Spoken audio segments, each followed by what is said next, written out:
Is it crazy or autocracy? Or what type of crazy is that? Except crazy. News making the headlines. Black Maria is to carry criminals, child looters that are in government today. Sometimes it gets confrontational. Slap you in the face. They don't put words into my mouth. Whatever it is that will bring our military to disrepute, I say to hell On with it. Core Digest, I want to know why I should be believing them. every weekday, we bring all of these together and take them to the court of public opinion. Everybody has a right in Nigeria. Where you are the judge.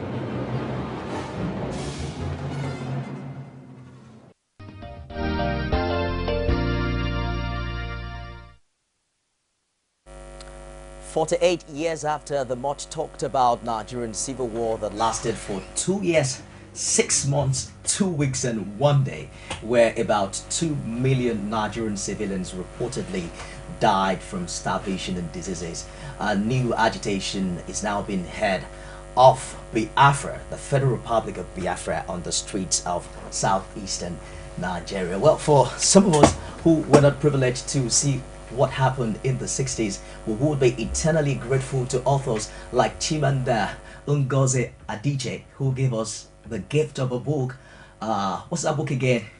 Path of a Yellow Sun. Yes, that gave us close to a picture, gory picture of what transpired and the terrible things that happened during the Civil War. Although history told or written, you agree with me, is as imperfect as the history teller himself or herself in this case. One thing is common in all the versions of the history that I have read, that not only did the war kill thousands and thousands of Nigerian civilians, including children and women, it has also cast a dark shadow on our history as a nation, taking us back economically and politically by decades. And as a matter of fact, Nigeria is still managing the post-war symptoms even today. And that's what we're discussing on the show this morning. The renewed agitation for Biafra, the call for a united Nigeria. I'm joined by very important stakeholders on the show this morning. I'm going to start from my left, joined by Barrister Fred NZEAKO, a legal practitioner and a gift to Nigeria from Southeast. Thank you very much for finding time to come. Thank you, Onifemi. Glad to be Retired here. Colonel Sambo HASSAN STAN-LABO is a security consultant and elder statesman who also will count the privilege to have him joining us on the show this morning. Thank you very much for finding time to come, sir. I'm honored. All right, I'm not sure he was born when the Civil War happened in 1967. Even if you were born, I think probably quite very young. I hope I'm right and I'm making safe assumptions. No, you're wrong. All right, CHIJIOKE is a public affairs analyst who joins us today on Core Digest. Thank you very much for finding time. Thank you so much for having me. All right, I want to simply assume that the Colonel is the oldest man on my panel this morning, and perhaps you can take us a little bit downside history. The immediate cause of the war in 1966 included a military coup, a counter coup, and persecution of Igbo living in northern Nigeria. Now, there are people who would also say that the control over oil production in Niger Delta played a critical role as well. But let's start from a quote, from the Igbo Eastern Military Governor, late Lieutenant Colonel Chukwumeka Odumegu Ojukwu. According to him, it says the brutal and planned annihilation of officers of Eastern Nigeria origin had cast serious doubt as to whether we could ever sincerely live together as members of the nation. The key word there is annihilation. There are many who will say it might not be the same occurrence, that happened 48 years ago, but they're talking about economic and political annihilation. Would you say that these issues are still present 48 years after the Civil War? First, thank you so much. First and foremost, may the soul of all those Nigerians who died in the course of the war rest in perfect peace. Amen. Looking at all the issues that led to the Nigerian Civil War. And like you rightly asked, if they are still very much with us. A good number of them are still very much with us. But whatever it is my opinion that I don't think any form of agitation that would lead us to yet another civil war would be the solution to it. We must first and foremost recognize that those issues really exist and then begin to see how we sit down in a family manner and address them. It has lingered, or they may have lingered for too long. But I don't think it is beyond our collective ability as a nation to sit and discuss them. Such a discussion should come with a precondition. And what is that precondition? The unity of this country is sacrosanct, and nothing should be made to divide us. Okay, I'll get back to you on all of these issues. Let me just quickly take your opinion on these, barrister. There's another quote there from the late Colonel, Lieutenant General rather, who also talked about the peace of Nigeria. In this one, he's making reference to what is required, according to him, as a major ingredient for peaceful coexistence in Nigeria. Can we have that second quote very quickly? He says, I still believe that the one thing that will bring peace, absolute peace to this country, the type of peace we want attached to development, is to liberate individual, and there is no better act of liberation than accepting that they have equal right in Nigeria. We seem to hear that word a lot of times, equal right. What's your perception? You're a lawyer, as regards the reality of having equal rights in Nigeria today. Thank you. The agitations, like you rightly said, have been long in coming. The issues that precipitated the civil war, yes, they are still there. Like my learned security expert has said, they are still there. But the dynamics of times has shifted the issues from purely political issues now to subtle economic, what you can call socio-political economic issues. What do I mean? It has moved essentially from control of government now to control of resources. And he rightly said that when there is this feeling of lack of integration, when there is this feeling of lack of equality, both of interests and of general contribution towards the nation, and then derivation of what comes out of such contribution.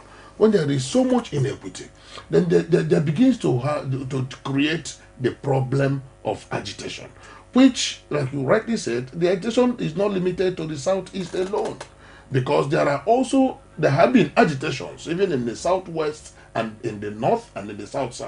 And then what has been the bedrock or the fulcrum of all these agitations? Inequity, perceived inequity.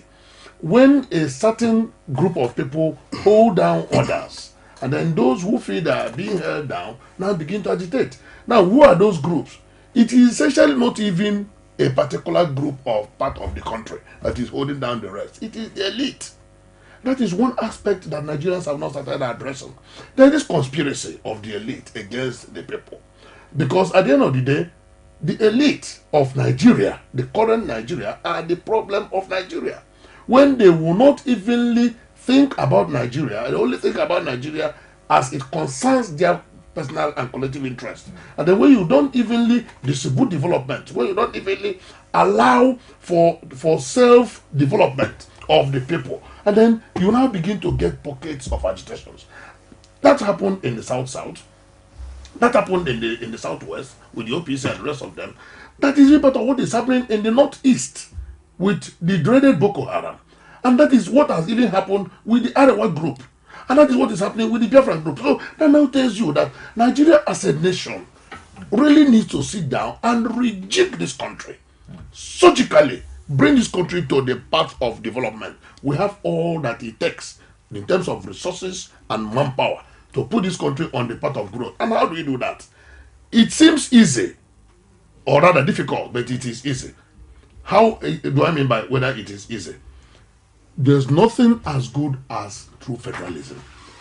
The system that we operate, which is the American presidential system of government, is built essentially on true federalism.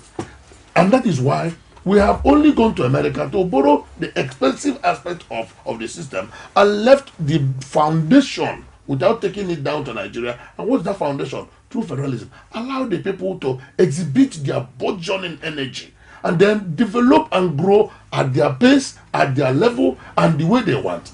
There is no need bringing everything into a unitary system. He who is of the military of the class will tell you that that command structure of the military, which was introduced in 1966, is still part of the problem that is devouring Nigeria up to today. All right, thank you, Barrister. Let me quickly show you what other political leaders are also saying about this. We'll start with Senator Shehu Sani, who is from Kaduna State. He's been quite loud about this issue. The Biafra agitation is a new attempt to destroy the Buhari administration and to ignite a national conflict and chaos, and cause chaos rather, pandemonium, confusion in the country. I see it as a planned B action of the pro-Jonathan forces who lost election in the 2015 national elections. I will also say that the agitation is not reflective of the generality of the interest of the Igbo people. Another person that sounds more like him would be the Imo State Governor Rochas Okorocha, who said we should try to jettison religious sentiments and support President Buhari. The Igbo will not use Biafra as a front. We condemn those agitating for Biafra because this is not Indigo's need. Now, this is a political dimension to it.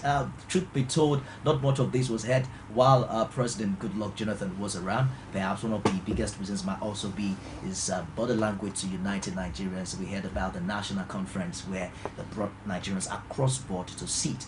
But would you agree that, do you agree with the position of this gentleman? I agree partly and I disagree partly. I agree with the fact that it's not reflective of the generality of the Indigo. But I do not agree with the fact that it's a Plan B action by pro-Jonathan supporters to distract or derail the government. I think that that's a very unguarded statement by a public officer. And the reason is simple. I am Igbo. Nothing can take it away from me. I do not support the violence. I do not support any secession. But I do strongly stand with those who are in support of addressing the issues for national development. And that had always been my stand. I am from Enugu State, and that's where the bulk of this is going on. And it did happen in Jonathan's time. Wazirike was constantly arrested because he tried to agitate. He was arrested under Jonathan, he was arrested under Yaradua, he was arrested under Obasanjo. So it's not new. And I do not think that this is targeted at Buhari. There may be sentiments and there may be people who want to use it for political reasons to derail the government. But as a public officer, I do not think that that's the line of thinking that he should toe. I think the line should be something that benefits all of Nigerians. He might feel he's safe in Kaduna and because he sits in Abuja. But there are Kaduna people in Lagos. There are Kaduna people in the East. There are Igbo people where he lives. There are Igbo people where he works. All we're talking about is Nigeria. I'll be back with you shortly. Let's take a quick break here.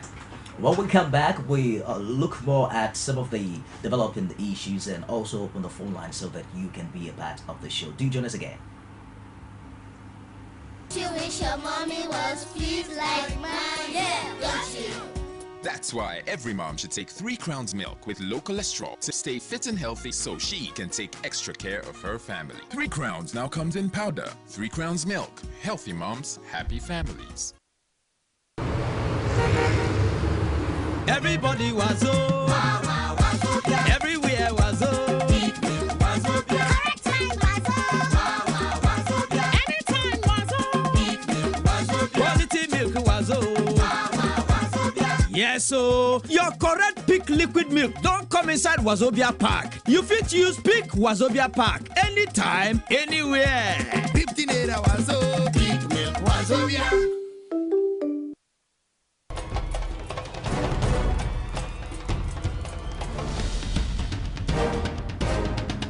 This is what the people are saying. You don't run a big economy with generator.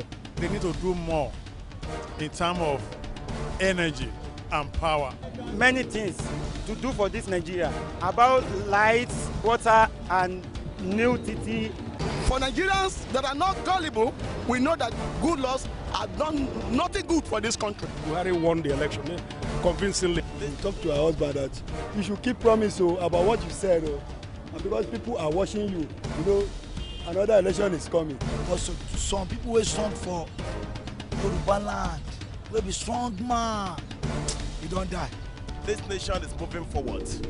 The best is going to take place.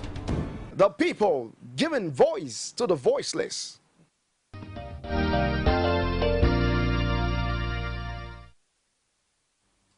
Thanks for joining us again. You're on to Call Digest. We're discussing the renewed agitation of Biafra, the requirement, or rather the need to have one Nigeria. One quick position I want us to look at before we continue this conversation is that of former President Olusegun Obasanjo, who seemed to have taken it just with a pinch of salt. He says this is a fake agitation. These are boys who want to take people unaware and get money out of people in the name of Biafra. The people who are doing this are the same people in 419 business. They are the same people you will find in drugs all over the world. To them, this is another source of making money. Let me come to you very quickly, Connor. Does it sound to you more like the position of politicians when Boko Haram started? Like they're just nothing? No. What the former president has just said, frankly, does not resonate with me comfortably. I want us to see the seriousness in this agitation. Like I said in the opening comments, I disagree with the approach which the agitators seem to be adopting. But I think as a nation, we must recognize that there are issues and we must sit down with the leadership of these people and see how we address them. All stakeholders involved in this must be playing a role that will be contributing to protecting our sovereignty as much as we can. And what do I mean by this? The leadership of the Igbo national community, so to speak, that is the entire Igbos now, or Indi-Igbo, like my friend would like referring to them. And then should be able to talk to these young youths.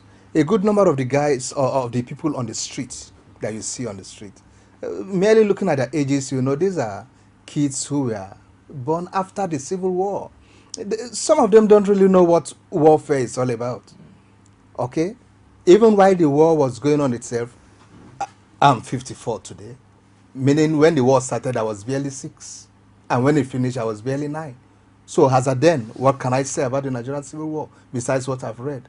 But thank God for military experience. I've been able to see war in Liberia, where I participated.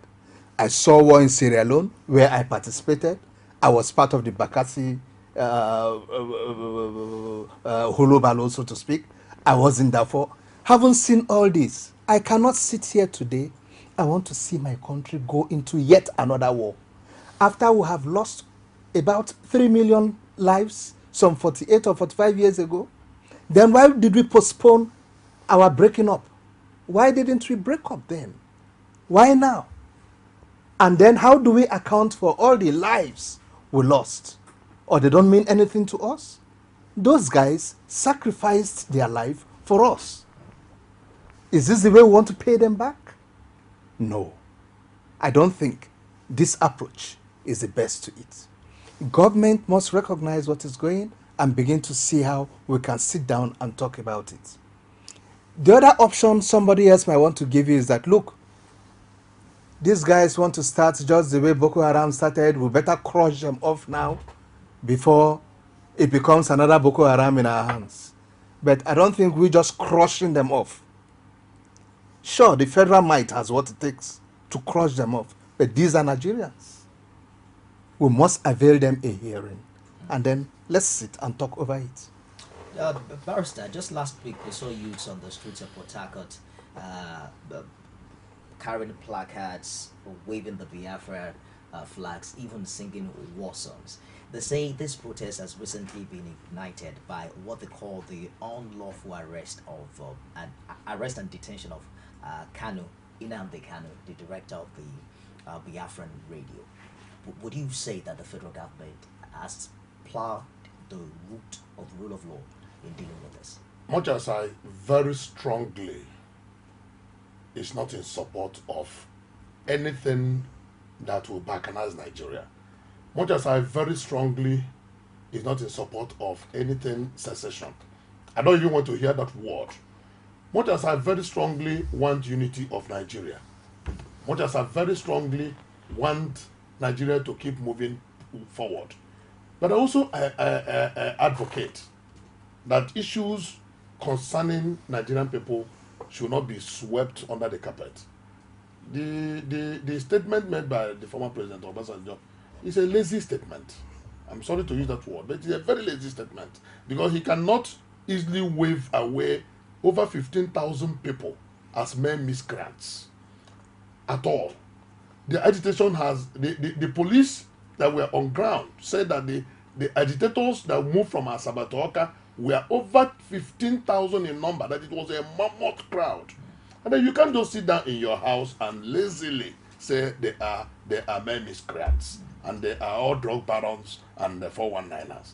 That is not a good statement from a statesman who himself on 29th May 2000 made a public pronouncement a year after he assumed office. In fact, when he was celebrating the First Democracy Day, made a pronouncement that those soldiers who fought on the side of Biafra had their dismissal had been commuted to retirement and that they will be paid something. Till today, not a dime has been paid. Obasanjo spent 7 years after that statement and never paid anything.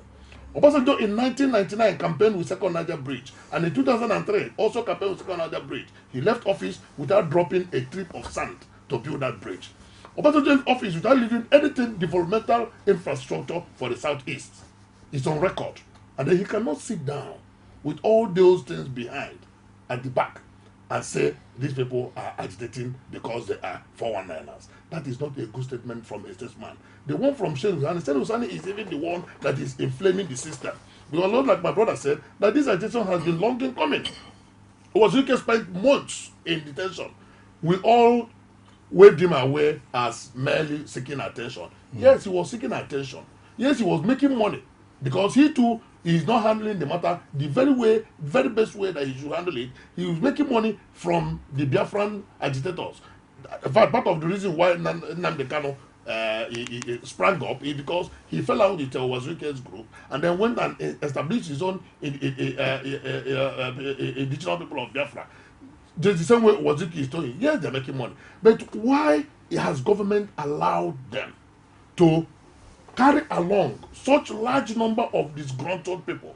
And then what has made the people disgruntled? Because the government has not addressed their issues.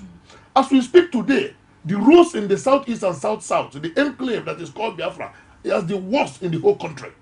The worst is on record.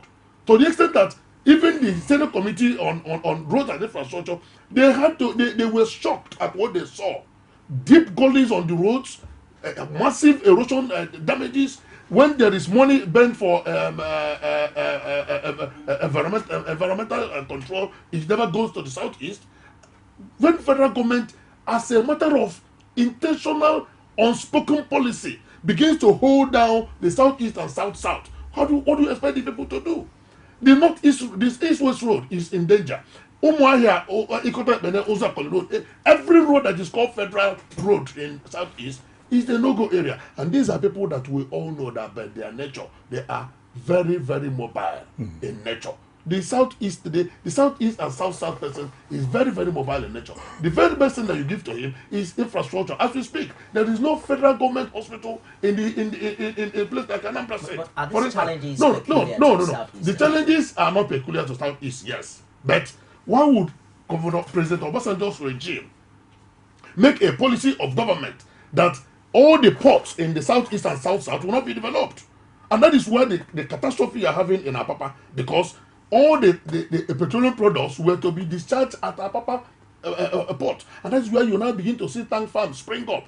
There are tributaries and oceans around the southeast and south. Where is there no port there? Even the ones that are there, Cocoa, Warri, Port Harcourt, are not developed. It's only recently the government is doing the port in Calabar, right? And then the pace is very slow.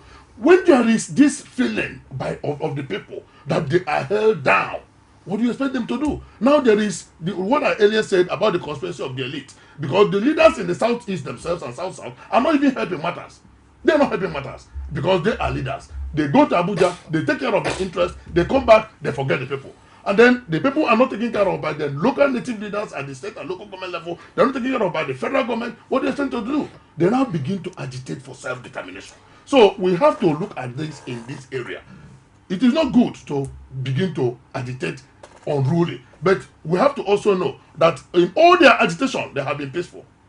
In all their agitation. So if anybody begins to say that they want to create war, there's no semblance of war or even violence in everything they have been doing by Masol, by iPod, by the Zionist movement. It was only sometime 2 years ago that the Zionist movement went to Enugu State Government House and wanted to go there and sit in power by force.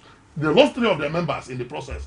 So there has not been violence, and nobody will begin to think that war, that's a drum of war being beaten by these people. There is nothing like that.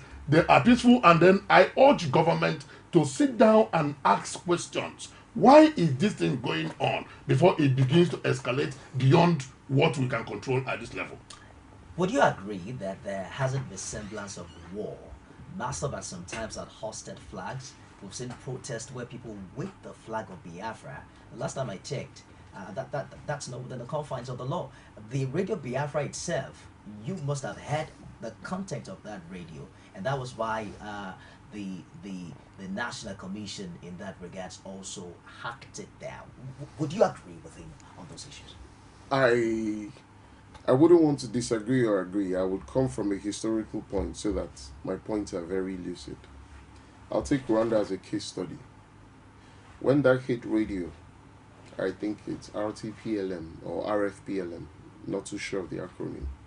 When they started out with their radio campaigns, hate radio campaigns against the Tutsis, it was comments like that of President Obasanjo and Senator Shehu Sani that made Paul Habyarimana, who was the president at the time, to ignore.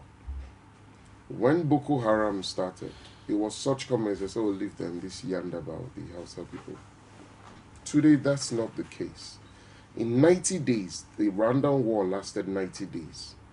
It killed 1 million people in 90 days. That's an average of 3,000 per day. It has started and we think it's a joke. When men started, it started like a joke. The only bridge that they managed to put in Bielsa, they were going to blow it up until the people themselves cried out. This is not a joke. If he says that there is no war, we all have different assessments of what we call war. When the Oba of Lagos made the statement he made during the elections, I considered it a hate speech. But my Yoruba friends said no, that it was an unguarded statement. Hate speech, unguarded statement, these are points of view. But there are things that tie these entire issues together. And that is the avoidance of a proper address of what the issues are. I bought a book recently on my way from Asaba. I stopped at Ore. It's a book of a collection of speeches by Nnamdi Azikiwe.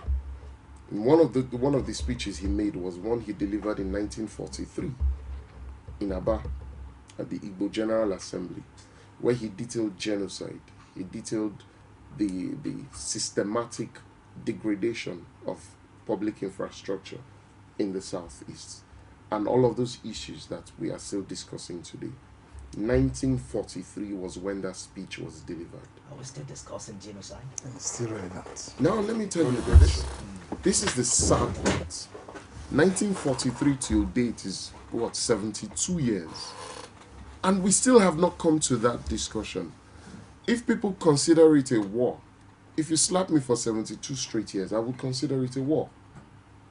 If you ignore me for 72 years, I am sure that my reaction to that action of yours would come off as a war, because I am breaking out of 72 years of sadness. Now, this is the point I'm making. The guys on the streets agitating for Biafra may not understand the absolute gravity of the manner with which they are going after it. But we on this side who know that things can very rapidly degenerate. I am happy somebody who has seen the war is here. My father also saw the war. He'll be 63 in 18 days. But what I was told is different from the things that I discovered myself. I've been to some of these African countries that have been torn by war, and I can tell you it's nothing interesting. I have read. If the slave trade after over 500 years, I can read it, and the pain of those slaves will be vivid. So you can imagine how vivid the pain of the war is to the minds of these people. Yes, they may not have experienced the war, but this is hatred and pain and anger and anguish transferred orally by people who saw the war. You cannot take it away from them. When somebody tells you the reason that we're poor in this family is because the man who was supposed to sponsor us through education was killed by the war. Those who did not die, who survived, only got 20 pounds that were not even enough for them to re-establish themselves. That pain is livid. It's there. It's not something you sweep away. Now, the comment by the former president is a disappointing one. He has a knack for humor, but this is not a situation that calls for humor. And why it is disappointing is not because he probably doesn't take it seriously. It is because of the levity that he's dismissing it with. I am sure if these Biafra boys were in Otta, that comment would not come from him. I'm back with you, but Colonel, you supported Buhari when he was campaigning. Not formally, but I had the opportunity to interview you, and you gave me reasons why he should be president. Are you excited about the way federal government is treating this? The last we heard from the presidency is that they have ordered the governors in that region to talk to their people. We would have expected some more attention at this time for the same government that criticized Goodluck Jonathan for not taking the issue of terrorism seriously at the early stages, making reference to the abduction of the Chibok girls. Not much of conferences have come up. We've not heard much from traditional rulers, from even governors in that state. Would you have expected the federal government to be up and doing at this time? I'm not holding brief for anybody, but I'll always speak based on my convictions. Mr. President is somebody I see with a listening ear. He's somebody who knows he needs some peace and tranquility to see him implement his entire program and move this country forward. He knows this agitation will be a big distraction to government. And I can assure you that, given the sort of person he is, I think government will soon turn to these individuals and begin to talk amicably with them, with a view to resolving what the issues might be. Like I said, there must be a condition to the talking. We are not sitting down to talk of how we want to divide Nigeria. No. We are sitting down as brothers, as members of a family, to say, what are the issues? What do you think we can do about it? And then see how this is brought in to whatever the plans government has. We have a listening government in place today. That I can say with every sense of responsibility. And I know as these issues continue to be placed on the front burner, especially through the media, government will definitely take a step. I know that. They are listening. And it's not an issue anybody would want to ignore. I said that here. Talking. Yes, please. The national conference in 2014 was one medium with which the Igbo nation also feel that they had contributed to national building. It does not appear as if President Buhari would do anything about that report. Nifemi, that is why I have personally condemned the approach the agitators are taking. The government has just come in place. The reports of that conference is before the government. We're all aware of that. Whatever form of agitation you want to make, let it not be in a manner that it distracts government. But let them know that, look, this issue is waiting for you to address. I am equally concerned. I feel concerned enough because I personally wouldn't want anything that would disrupt this administration from taking us beyond the Red Sea as a nation. And therefore, any attempt to distract Mr. President or the administration, we must immediately look at it and address it. Let me ask you again about the man called Kano, Nnamdi Kano, the director of one of the reasons why this agitation is springing up by the day and we're seeing protest is what they term illegal arrest and detention. There are even human rights activists who are also talking about this from outside Nigeria. How do you see this play out? I think the people who are derailing the government are those who are advising the president with respect to issues concerning the agitators. The radio Biafra obviously is a pirate radio, but this is not the first time we are seeing pirate radio in Nigeria. We are not going back to history of the NZEAKO radio broadcast. That was in the era of the struggle. Even every Nigerian of good conscience supported that. But as recently as during the build-up to the last election, there was Radio APC, which broadcast for 30 minutes every day in Hausa language on 25 meters wavelength, until PDP started shouting that APC was going to rock the boat of Nigerian democracy, and then urged that the leaders be arrested. What did NBC do? National Broadcasting Commission, that has the right to regulate every broadcasting in Nigeria. What they did is that they said they will investigate that. They said they came out with investigation, not that there was no broadcast, but that they could not put their fingers on those behind the broadcast. And what did they do? They used superior equipment to jam the broadcast and remove it from our frequency. What is stopping them from jamming the broadcast of Radio Biafra and removing from the frequency? And then the NBC, by statute, is expected to regulate broadcasting from within Nigeria. Radio Biafra is not broadcasting from within Nigeria. It's broadcasting from outside Nigeria. And we hear that it is being broadcast from London. What is British government doing? The Ofcom, which is the regulatory agency of broadcast in Britain, which is our own equivalent of NBC, what are they doing to ensure that such broadcast is removed from the air? Are they tell Nigerians that the equipment of the Biafran agitators is not superior to the equipment of the British Ofcom and NBC of Nigeria, suggesting that it will not be removed from the air? Keep that aside. Why isn't Nnamdi Kanu being kept in detention? What is stopping government from taking him to court if he had committed an offense? You see, that is why we keep saying in the human rights community that this is not an era where you arrest somebody and keep him and begin to look for evidence. If you don't have evidence, you don't arrest. Once you arrest, 2 days you take him to court. Yes, he was taken to court, he was granted bail, but he was granted bail on very stringent conditions. Why would a judge ask him to bring as his shorty a grade level 16 officer to stand bail for him? Who would do that? A grade level 16, that is a public servant, to grant bail for him, to stand shorty for him. That tells you that it is bail given on very stringent conditions. That is why the people now begin to understand that they never wanted him to get bail and get his freedom. If you don't want him to get bail, take him to court. Begin the trial. The guy has been in detention for a long time. I'm not holding breath for him. As a human rights activist, I want him to be taken to court. And then bring the offense before the law, and then you try him. This agitation was low. They were just murmuring it until they started saying, give us our man. Why is government keeping their man? That is the question. So government is even violating the fundamental rights of that young man by keeping him in detention without trial. You give him bail. Normally in law, when in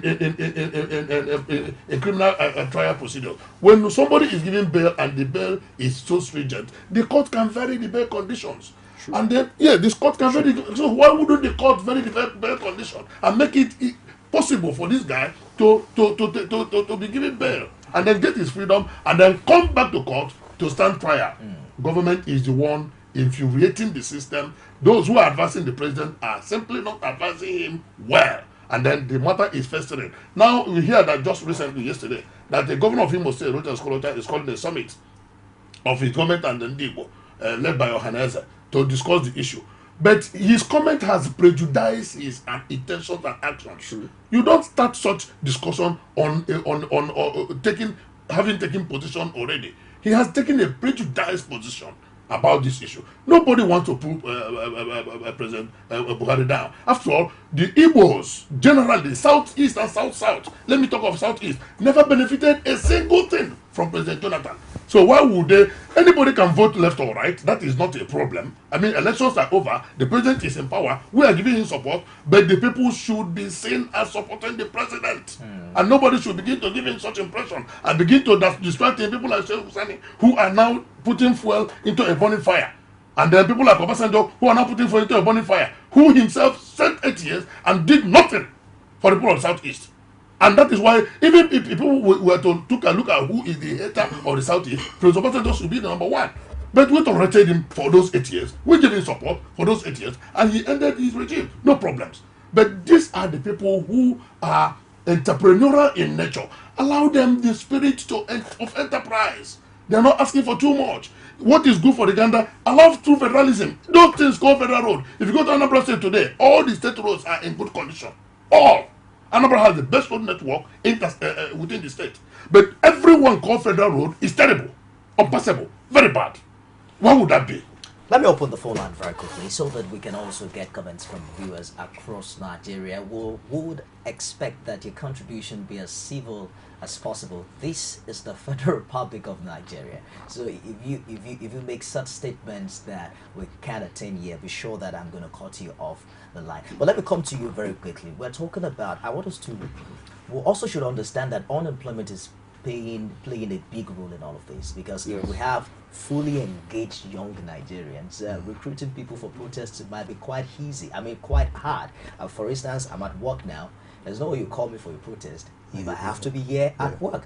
These issues are also being raised by lawmakers and all of that. But let's talk about the relationship that exists across ethnic lines in Nigeria. You are an Igbo man. You live in Lagos. Correct. Tell me more about it. First, I will come from the unemployment and then tell you about my experience in Lagos. The difference between the average man in the East and any other places. The average man in the East has a shop where he goes to. He is his alpha, he is his omega. He can afford to lock his shop and go and pursue his political dreams. That wouldn't happen easily with a man who is engaged in a blue-collar job. Now, a lot of these boys are traders. A lot of them control their income.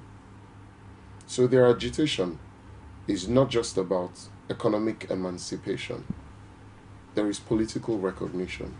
And as I said, things like federal roads. I am not going to completely support a state government to develop its state roads and ignore federal roads. Lagos is 75% federal roads. Kurudu Road, Badagry Express, Oworoshoki, Bana Express. If you take out all of these roads, Lagos is empty. Successive state governors have come and fixed it and said to the federal government, here is the bill for doing your job, you owe me. Because if there's an accident in Anambra State, it's an Anambra man who will die. If there's an accident in Enugu State, it's an Enugu man who will die. The level of responsibility we require of new leaders in this country is such that there is hardly a difference between who the president is and who the state governor is. You can have your rancor at the top. We don't want to see it. But at this level, where we wake up every morning and go to pursue our daily bread, we want things done right, irrespective of whom it is to do it right. Now to my experience in Lagos. I'd like to say thank you to everybody who has either voted, who has led, who has contributed to Lagos since 1970. Because these guys are fantastic and they are wonderful. And it is based on this that I forgave the Oba of Lagos for the statement. I'm saying this in all honesty.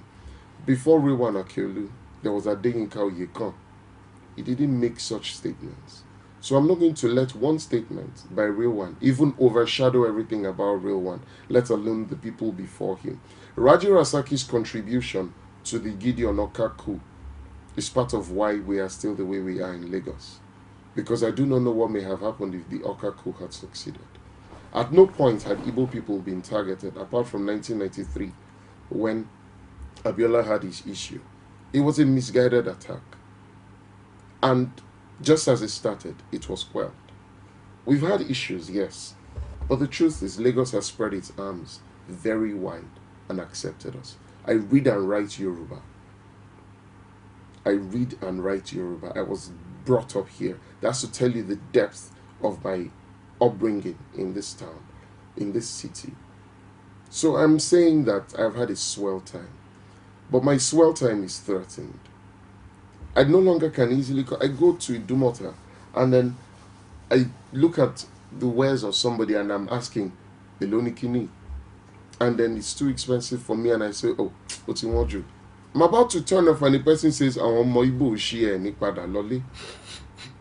I didn't hear this before the elections. I didn't hear this so long ago. You know, why is it coming up?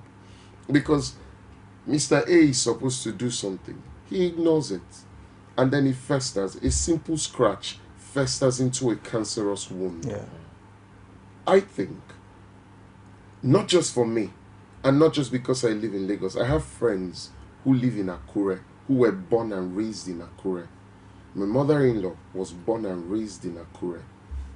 I have friends who are younger than me, whose parents are directors at federal establishments in places like Sokoto. Their lives are now at stake because we are not addressing a simple issue. I'll be back with you. Let me get to the phone lines and also bring in Cornel in here as we talk about the security angle to all of this. Hello, good morning. Good morning. What's your name and where are you calling from? Okay, good morning, my good brother. I am Mr. Asake. I can hardly hear you. From Enugu, can you please turn down the volume of your TV set so I can hear you clearly?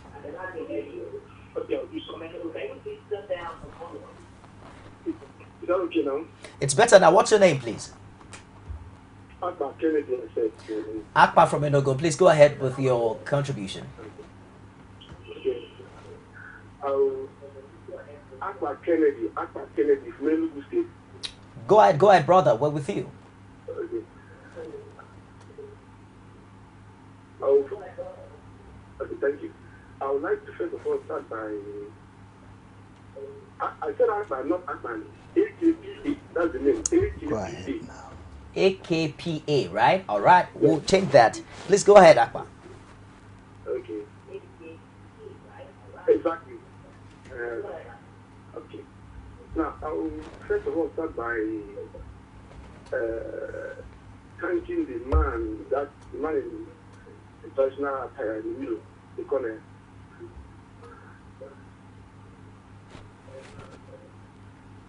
Because I love the manner in which we spoke on national issues. When we talk on issues like this, we don't use words, statements that will frame the policy or make the other person feel bad. And I equally love a statement by the former president, Gowon, the two Kadi. Gowon, I would say, where they are doing the drugs for eyes, you don't use pepper.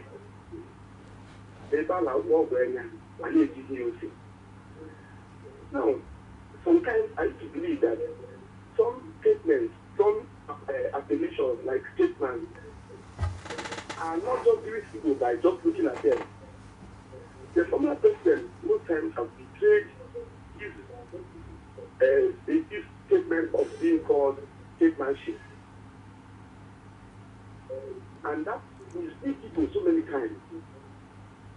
I have lived outside Nigeria and I come to discover that custom posts are mostly located around the national boundary. So I live Lagos, so I live in Lagos too. I'm coming back to the east. I got a custom post. If you enter the east around Asaba, if you are entering the east from the north around Suka, you'll find custom posts there too. If you are coming to the east through Calabar, before you get to Abakaliki, it is called as a custom post there. I was born outside this country. Now, if you are coming again through Goto, entering Abakaliki, it is called a custom post there too. If you are coming to the east from Port Harcourt, before you get to Aba, it is called a custom post. If you are coming from Asylum, before you get to Bogi, there's another custom post. I begin to ask, does this definition mean a different country? This question has never entered my mind. I have a problem with that. Then, let me take another issue again. This is to smuggle a Okada across the national boundary. It's almost impossible.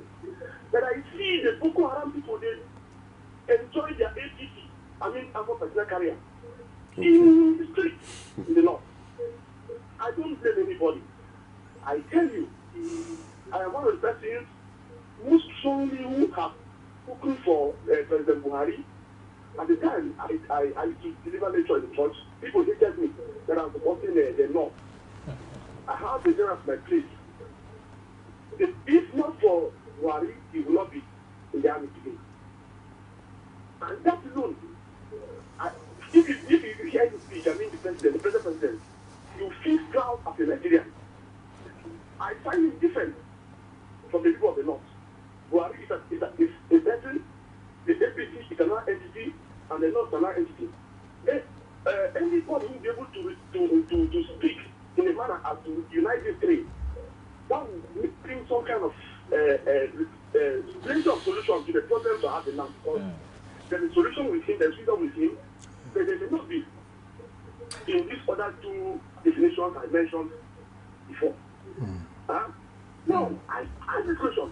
If the roads in the north are as good as the roads in the southeast, I believe that those APC Boko Haram will not blind the roads. That is because the roads in the north are very, very good. That is why if somebody will enjoy, you see it's APC, playing on the road and fight the army.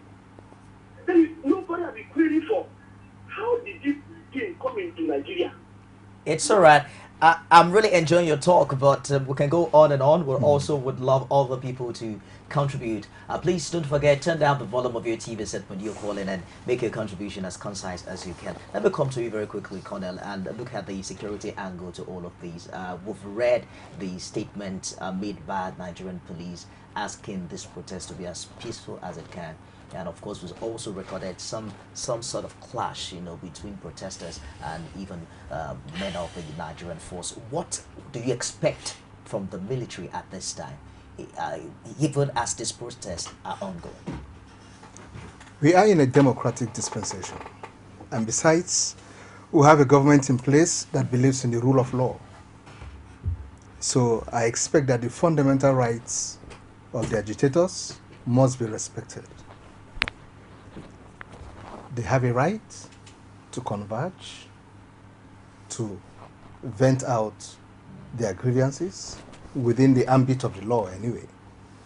And I expect that law enforcement agencies out there who are supposed to ensure these things will definitely ensure that they do not violate the rights of the agitators. More so when the government in place has been emphasizing the issue of rule of law and respect for fundamental rights. So I don't see this, and in addition, the IG, the present IG, Mr. Ariase, if only I got the... Ariase, yes. Ariase, good. Is somebody who is so forthright and is quite a professional on his own. And I foresee him ensuring that his men do not go outside the law in any way in infringing on the fundamental rights of these people. I think, like I said initially, a lot of talking, a lot of interfacing will be required to get these boys off the streets. We must be talking with the leadership of Indigo. We must be talking with the leadership of these boys. The gentleman, Kanu, government should expedite action in ensuring that he regains his liberty, and then we'll get him to the talking table, to the round table, and begin to discuss. We should not forget that the Arab Springs started just like this, as quietly as you think it is going, in such an orderly manner, until eventually it engulfed the entire Maghreb, started engulfing part of Europe. We should not hold on until temper gets to a point where it can no longer be controlled. I foresee government coming in as quickly as possible. Let's talk a little bit of politics here. I've been reading a lot of comments, from the social media, and many have also been making reference to the involvement of the late CHIJIOKE in politics before he died. That he also once contested, and aspired to be president of Nigeria. Is that relevant at this time to remind those who want Biafra that the very man who chaired the Biafra also at some point believed in Nigeria so much that he wanted to lead? There are many who are also making reference to the kind of support he got from even the Southeast at those times. He didn't get up to 10% of support from even his people. What's the relevance of all of this at this time? CHIJIOKE, when he came back in 1982, told Ndigbo that he sought to take them out from Nigeria in 1967, principally on account of the systemic annihilation of his people. And it was inevitable that he had to fight. And then his people supported him, both intellectuals and everybody supported him, and that war was fought, which I personally believe was avoidable. I saw the war, and I am alive today by special grace of God, because I was in the boys' company. Our duty was espionage activities on behalf of the Biafran troop. My good friend was working with me, and shell fell on him, and he died instantly on the road. So that was how close I was to death during the war as a young boy. I trekked from my hometown, Abagana, which was a theater of war called Abagana sector. I trekked from my hometown to another community in Agwata local government on foot as a young boy of 5 going to 6 years. And we're talking about a distance of over 30 kilometers. So that tells you that I am very passionate about peace and unity of Nigeria. CHIJIOKE now told his people in 1982 that he sought to take them out of Nigeria, and that he has come back to reintegrate them back into the mainstream of Nigeria. I had personal one-on-one interaction with him in his residence at Mekwen of Queen's Drive. And we discussed this issue about the war. And then I challenged him that I almost died because of you. He laughed. And they sat me down and told me a lot of stories. When his book came out, we expected that a lot of it would be a lot about the war. But I asked him, he said it was intentional because he felt that people would misinterpret his intentions in writing the book because I was involved. That is about it. Now, in terms of politics, CHIJIOKE sought to lead Nigeria, and you remember he once described himself as somebody who wanted unequivocal unity of Nigerian nation. He wanted to go to Senate. He felt he was stopped in the then MPP imbroglio in 1983. He also now ran to lead the nation even under different political parties, especially in a political party called ABGA. But in all that, he would let nobody in any doubt that he will really, all his efforts were towards reintegration of the people into Nigeria. And then he kept on telling the leaders of Nigeria who are opportune to be leaders. Because in every leadership position, it is only opportunity that separates the leader from the led. Yeah. Now, he has always been telling the leaders, in your position as a leader, do not ever forget the people you are leading. Because there is a limit to which your people will tolerate your bad leadership. So, it all goes to explain that those who are agitating for Biafra under secession are really not representing that spirit which Ojukwu fought for. Because Ojukwu has told us that Biafra should be in the mind of the people. And what is that? In enterprise, in national development, in peace and in unity. And not in secession anymore. Let me take this call very quickly. Hello, good morning. That's good.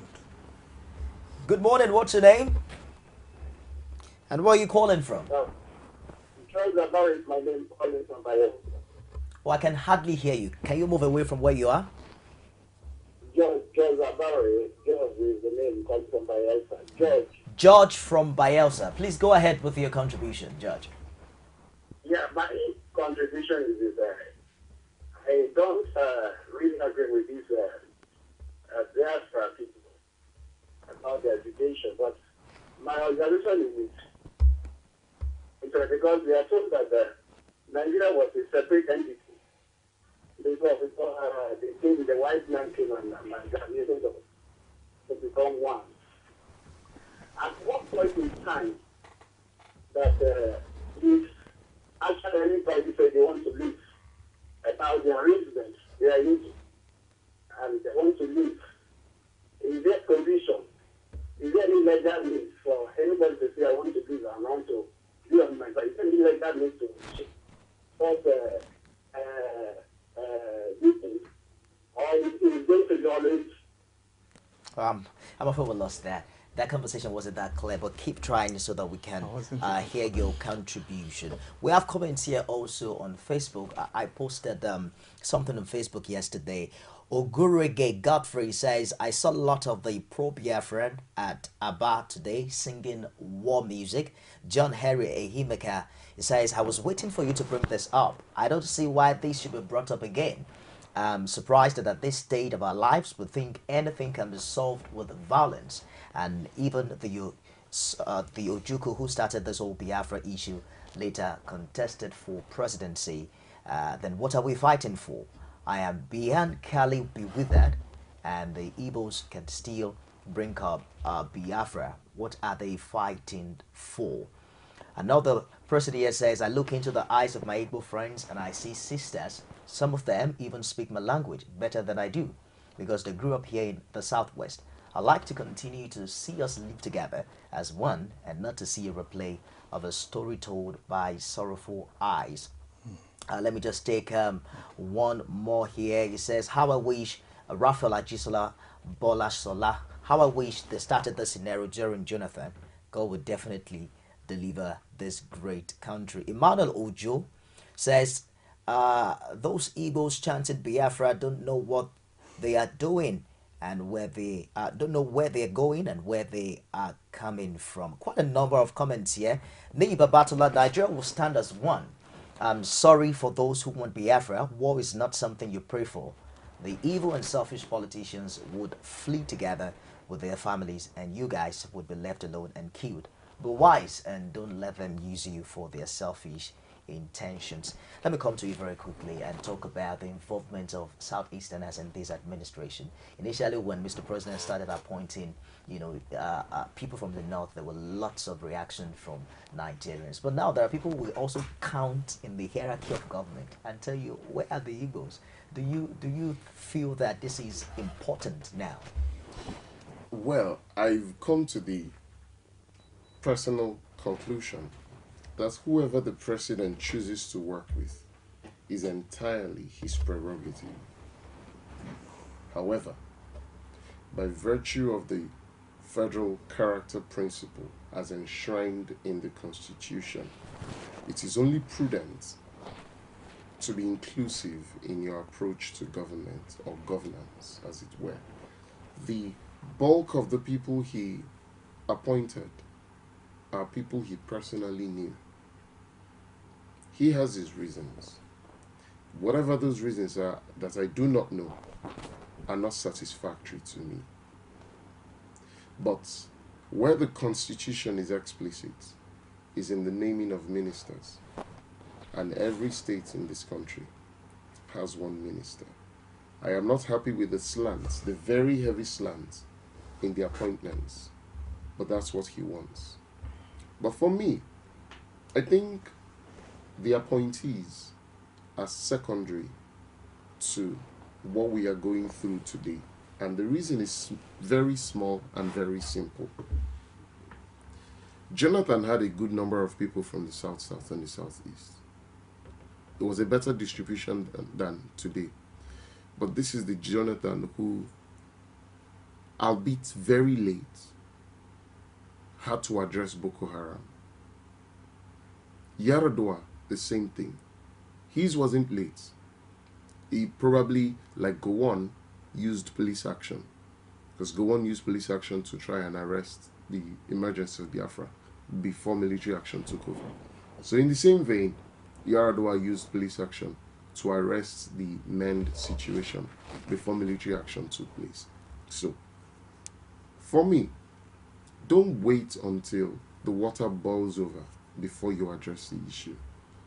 One of the first things that Mr. President has done in his time is to go to, I think it's Cross River State, to award a contract in the South, a huge federal project. For me, that kind of gesture is welcome, because the fact that you don't have somebody from your place and I'm coming here to award a project shows I'm working with the people I'm comfortable with. However, I cannot jettison you, because whether you voted for me or not is inconsequential to the fact that I am now the president and you are my responsibility. And I'm president for all, I suppose. Exactly. Let me take this call. Hello, good morning. Hello? Can you turn down the volume of your TV set so I can hear you clearly? Good morning. What's your name, sir? Where are you calling from? I am Prince calling from Kaduna. Prince calling from Kaduna. Prince from Kaduna, please go ahead with your contribution. You have 1 minute. Please, what I want to contribute is that I've contributed before. I said that in Nigeria, our leaders are always economical to truth. It is quite a pity that President Obasanjo is going to destroy President Buhari the way he ended up destroying his own godson, Jonathan. The agitation from the Biafra, from the Igbos, from people of South and Southeast who are agitating for Biafra is a constitutional right. World over, protest is a common way of expressing dissatisfaction from government or any other form of injustice. Even in America, Obama probably would have been president of America today if not for the protest in America led by Martin Luther King and the blacks. If people are protesting without weapons, there is no reason why they should be shot. There is no reason why they should be coerced and be called names. This is an agitation. Let me tell you, we should always ask ourselves truth in this country. I'm an Igbo man. I schooled at a government college where I have a lot of friends all over the country, north, south, west, everywhere. I schooled at a federal university. I have a lot of friends everywhere. I'm not saying that Nigeria should divide, but let's tell ourselves that the woman in Nigeria is not well taken care of by the policy of this country. It's either we're telling ourselves the truth or we're pretending that these things are there. They are glaring in our eyes. If somebody could complain about the issue of customs everywhere in Nigeria, look at the military formation. Go through the Nigerian military. They are giving the best. They're not trying to enjoy the entire thing. Followed by the Yorubas, the people are left in all the spheres of this government. Now, the question is, how can we move forward from here? One of the ways we should move forward is for the President Buhari to reinstate the appointment he made. If he was something of appointment. Now, when the INEC new chairman was sworn in, do you see any person from Southeast that was in that level, which is called the teaching cabinet, in political balance, the local political balance, the teaching cabinet? Why there's no constitutional role for him to make such appointment? But based on our own structure in Nigeria, we created this country and said there is south, east, south, that. Because those structures are recognized, the southeast person should have a slot 3 months and then happen. And I say to you that if APC is to set themselves, the southeast people should even be given more appointments to encourage them. Because most people that contested election in the southeast, all their clothes, sold their property, fought against PDP, which is the ruling party, and had more power in the southeast. But now, even of the southeast people, even getting more appointments, a sort of encouragement, they're not boosting their morale, they are being dropped down the more. And people will go and advise the president that the southeast didn't vote for him. Who said so? I personally I voted for him. So for my personal reason, because I'm a member of APC, and I have nothing to hide about that. But let's take this fact. People should be taken care of in this country. And if they're taken care of, this legislation will go. It's all right. It won't be fair. You just be people out on its own. The second Niger bridge, say President Buhari comes up to say, the Southeast Road, the second Niger bridge, the things that have to do with the Southeast person.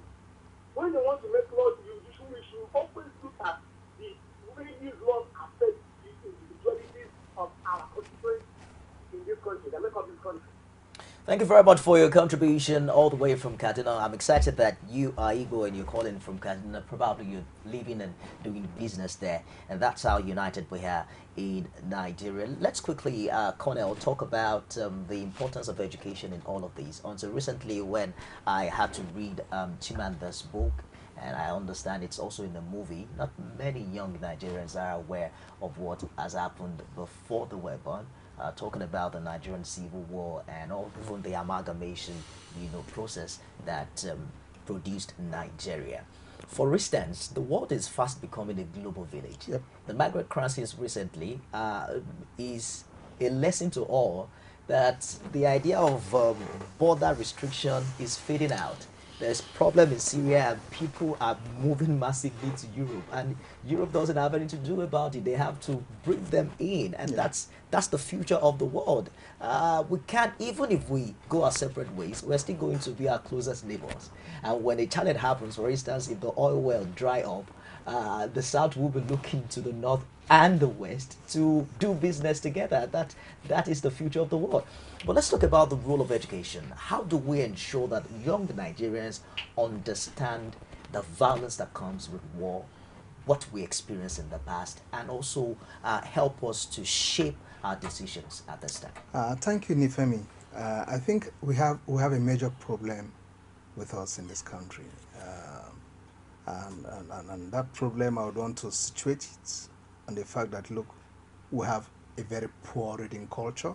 And so because of that, a good number of our youths, especially of today, are not given to the idea of reading to enhance some knowledge and, pick up other residual forms of knowledge from other professions and so on.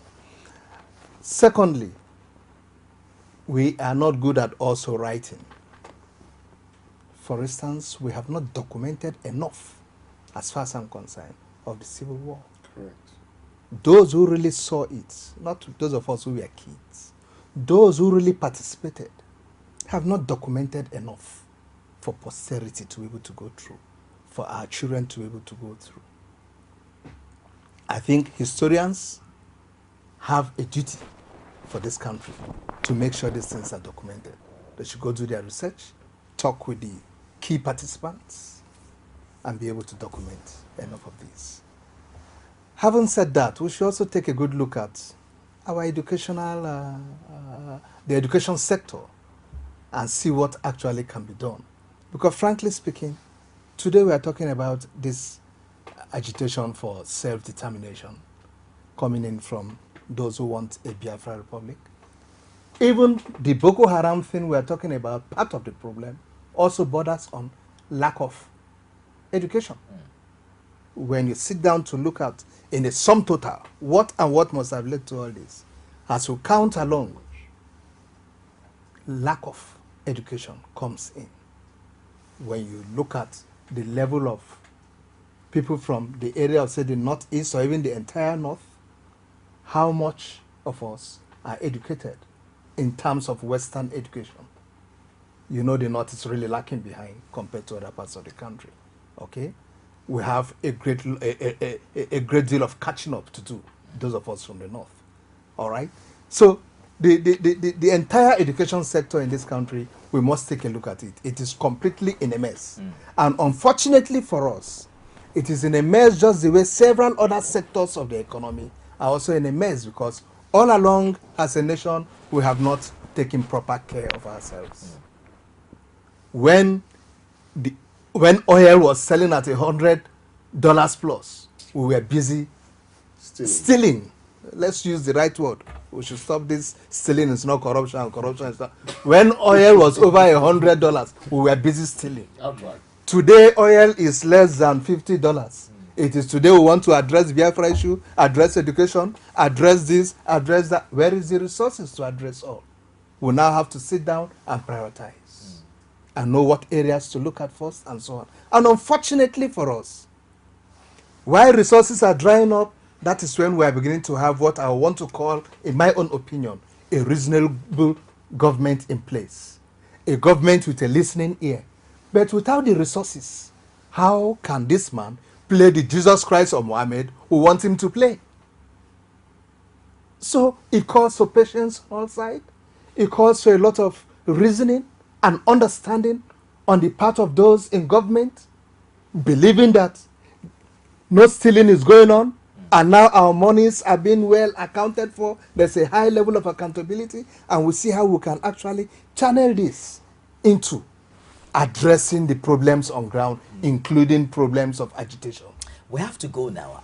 I wish I can keep you guys here for a little longer, but we have to go now. So I'm just going to take your final comments very briefly on these issues. Going forward, I think every right-thinking Nigerian, and I want to urge all the Biafran activists or agitators to see reason with the reality on ground, that there is nothing that anybody should do to bring Nigeria on its knees. Nigeria should continue to remain united. And then on the other side, I want to urge government not to wave off this agitation.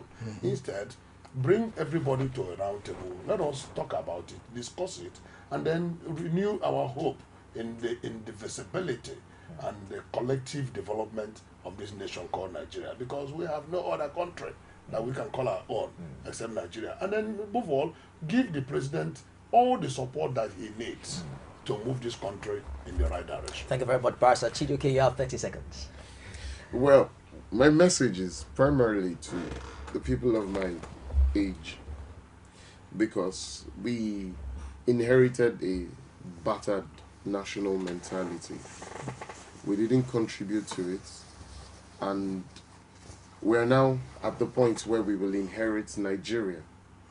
So if we do not manage this process well, then it means that we're only going to further destroy Nigeria for our children. My son is 1 today. I don't remember when I turned 1, but I'm sure that part of my prayer, or my father's prayers at the time, was that my future would do better than what he met. And we've come to the point where we've realized that prayers are words of just the mouth. When you pray, you have to act. So while I pray for my son and everybody who's also celebrating today, I am reaching out to all the actors. Shehu Sani, Obasanjo, Nnamdi Kanu. At the end of the day, we all are Nigerians. We need to set aside our grievances. It's all right. Not because the grievances do not matter, but when you set them aside for the sole purpose of achieving peace, then by the time you revisit the grievances, they'll be easier to deal with. Thank you very much for finding time to come on the show today. CHIJIOKE EZEHY, Public Affairs Analyst, Colonel HASSAN STAN-LABO. It's always a pleasure to have you come. Thanks so much. Barrister Fred NZEAKO, thank you so much for coming.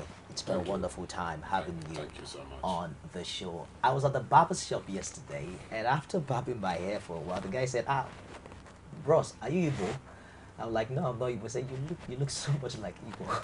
That's how much we look alike. And it's exciting to know that there are also people from you know, Igbo who are living in Lagos. You can't even tell they're Igbo. For instance, CHIJIOKE speaks Yoruba to you, and except it tells you it's CHIJIOKE, there's no way you can tell. We're looking forward to a more united Nigeria. If we pull our hands together, pull the human resources together, we'll get there. We're hoping the federal government also pays attention to those who are aggrieved and do the needful at this time. This conversation continues on social media. You can follow me on Twitter at Nifemi Oguntoye, and we'll talk more about this. So we're back tomorrow with another exciting edition. Thank you so much for watching.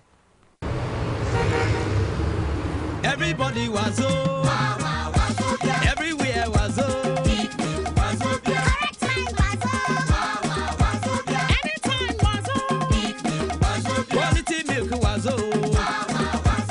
yes, so your correct Peak liquid milk don't come inside Wazobia pack. You fit use Peak Wazobia pack anytime, anywhere.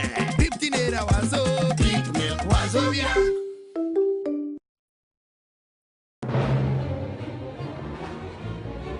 Is it crazy or autocracy? Or what type of crazy is that? Except crazy. News making the headlines. Black Maria is to carry criminals, child looters that are in government today. Sometimes it gets confrontational. Slap you in the face. They don't put words into my mouth. Whatever it is that will bring our military to this report, I say to hell. On Core Digest, I want to know why I should be believing them. Every weekday, we bring all of these together and take them to the court of public opinion. Everybody has the right in Nigeria. Where you are the judge.